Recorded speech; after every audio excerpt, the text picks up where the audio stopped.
Mobassira Anam মই এটি কবিতা আবৃত্তি কৰিবলৈ ওলাইছোঁ। আবৃত্তি কৰিব লোৱা কবিতাৰ শিৰোনাম মোৰ দেশ, কবি হীৰেন ভট্টাচাৰ্য।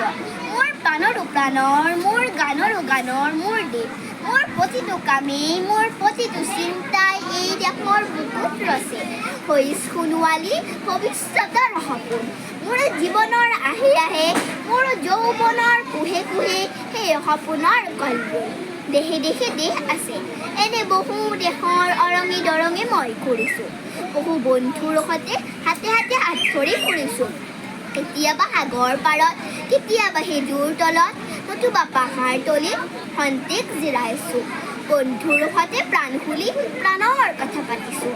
তাৰপিছত আকৌ আৰম্ভ কৰিছোঁ নতুন যাত্ৰা।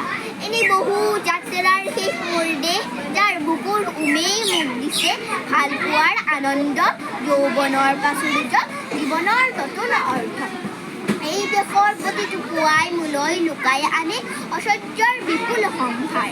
প্ৰতিটো সন্ধিয়াই বৈ আনে স্নিগ্ধ ফুলৰ সুবাস। প্ৰতিটো ঋতুৱে মোক দি যায় জীৱনৰ আশীৰ্বাদ।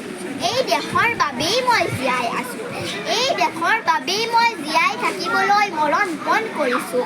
ৰনোৱা বনোৱা হালোৱা এই সকলোৰে মাজত মই আছোঁ মোৰ দেশৰ বাবে। অনৈক্যৰ মাজত ঐক্য হৈ, বিৰোধৰ মাজত সংহতিৰ সম্ভাৱনা হৈ মই আছোঁ। জীৱনে মৰণে শয়নে সপোনে এই দেশৰ আহ্বান মই শুনিছোঁ। শত্ৰু মিত্ৰ সকলোকে মই চিনিছোঁ, সিহঁতৰ অন্তৰ মই বিশ্বাসেৰে চিনিছোঁ। শান্তিৰ চৰাই জুৰিত আজলি ভৰাই মই দিছোঁ, ভঁৰালৰ এমুঠি ধান, পৰাণৰ একোটি গান। আৰু মোৰ একো নাই মোৰ দেশ, মোৰ কল্লোলিত সপোনৰ উত্তাল তৰংগই মোক লৈ যায় গভীৰৰ পৰা গভীৰতলৈ, আদৰ্শৰ কঠিন পৰ্বত মূললৈ। ধন্যবাদ।